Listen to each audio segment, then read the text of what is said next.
విచారణకైతే హాజరయ్యారు. మనం 3 విజిట్స్ చూస్తున్నాం. ఏదైతే కేటీఆర్ ఇంటి దగ్గర నుంచి బయలుదేరింది, తర్వాత ఏసీబీ కార్యాలయం దగ్గర కొంతమంది బీఆర్ఎస్ నాయకుల్ని ఎమ్మెల్యేలని హౌస్ అరెస్ట్ చేశారన్నాం కదా. సో ప్రతి దాంట్లో ప్రతి విషయంలో అగ్రెసివ్గా ఉండేటువంటి ఎమ్మెల్యే పాడి కౌశిక్ రెడ్డిని హౌస్ అరెస్ట్ చేసినటువంటి విజువల్స్ కూడా మనం థర్డ్ విండోలో చూస్తున్నాం. మరి విచారణ ఏ విధంగా ఉండబోతుంది, విచారణకి హాజరయ్యే ముందు చేసినటువంటి కేటీఆర్ హాట్ కామెంట్ సంబంధించి మరిన్ని అప్డేట్స్ మా ఇన్పుట్ ఎడిటర్ శ్రీకాంత్ ద్వారా తెలుసుకుందాం. శ్రీకాంత్, విచారణకైతే హాజరయ్యారు. లీగల్ టీంని అయితే అలౌ చేసే పరిస్థితి లేదంటూ కూడా ఏసీబీ చెప్తోంది. చెప్పాల్సిందంతా కోర్టులోనే చెప్పాము, గంటల పాటు వాదన జరిగి ఇప్పుడు మళ్ళీ కావాలని చెప్పి తీసుకొస్తున్నారు. ప్రజల తరపున పోరాడుతున్నాం కాబట్టి ఇదంతా అనేది కేటీఆర్ వర్షన్. సో ఏసీబీ విచారణ ఏ విధంగా ఉండబోతుంది అనుకోవచ్చు? ఆశ, గుడ్ మార్నింగ్. ఒకవైపు కేటీఆర్ విచారణకు హాజరయ్యారు. విచారణకు హాజరైనటువంటి క్రమంలో కూడా కేటీఆర్ కొన్ని కీలక వ్యాఖ్యలు చేశారు. నా ఇంటి మీద రైడ్ చేయడానికి ప్రయత్నాలు చేస్తున్నారు, నన్ను డైవర్ట్ చేస్తున్నారు.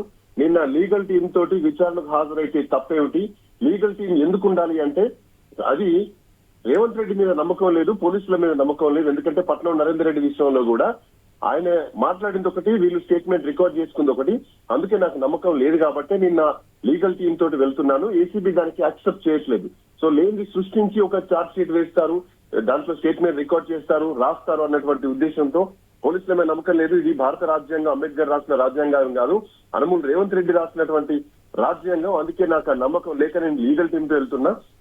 సో ఈ లీగల్ టీం కు వెళ్ళినటువంటి క్రమంలో కేటీఆర్ చాలా కీలకమైనటువంటి వ్యాఖ్యలు చేశారు. ఏసీబీ విచారణకు పిలిస్తే నేను చట్టాలను గౌరవించి విచారణకు హాజరయ్యాను. బట్ విచారణ హాజరవుతున్నటువంటి క్రమంలో నన్ను ఎందుకు అంటే నా ఇంట్లో రైడ్ చేయాలన్నటువంటి కుట్ర చేస్తున్నారు, ప్రయత్నం చేస్తున్నారు అంటూ కూడా కేటీఆర్ మాట్లాడుతున్నారు. ఇప్పటికే నందినగర్ నివాసంలో లీగల్ టీం తో కేటీఆర్ మాట్లాడడం జరిగింది. కేటీఆర్ ఇప్పటికే కొంతమంది మాజీ మంత్రులు, ఎమ్మెల్యేలు కూడా కలవడం జరిగింది.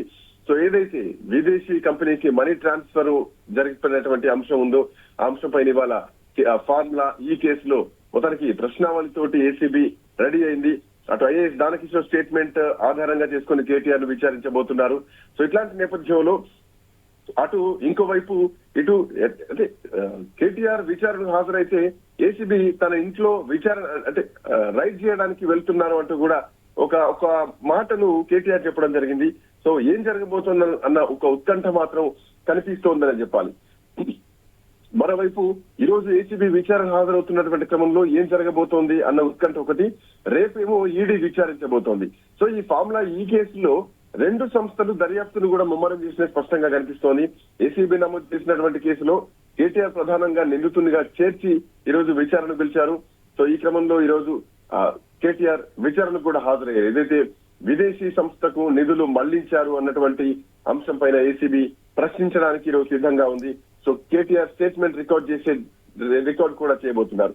సో ఈ రికార్డ్ చేస్తున్నటువంటి క్రమంలోనే కేటీఆర్ తన అడ్వకేట్ తో లీగల్ టీమ్ తో వెళ్ళబోతున్నది మాత్రం స్పష్టంగా చెప్తున్నారు.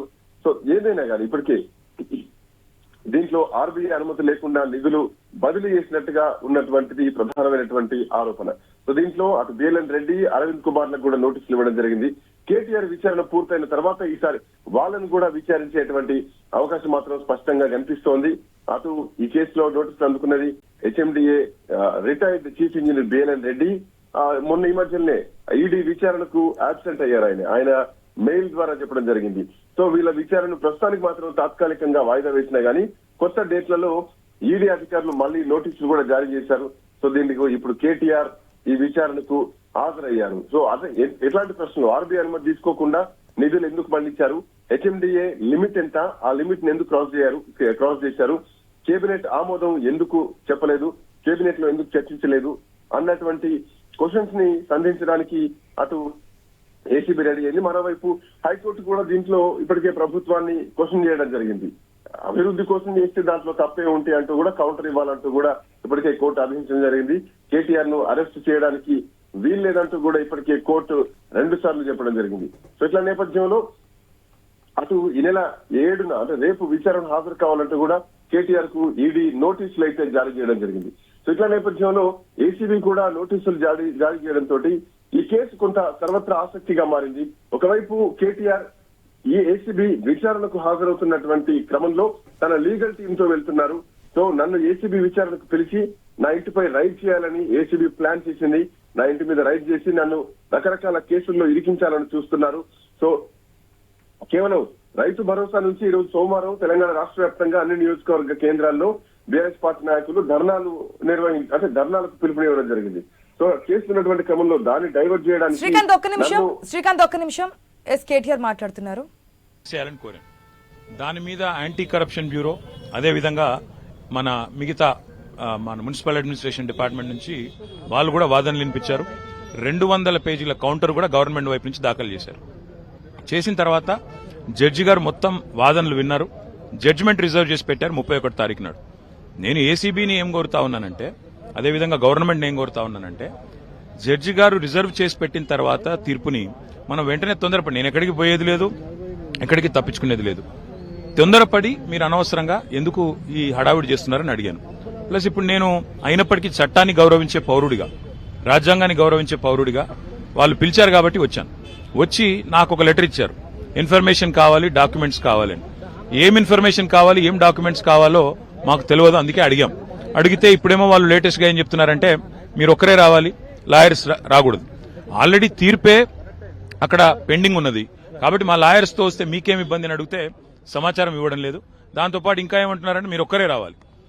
నాకు ఒక్కరిని రావడానికి ఇబ్బంది ఏం లేదు, కానీ ఒక పౌరుడిగా నా ప్రాథమిక హక్కులకు కూడా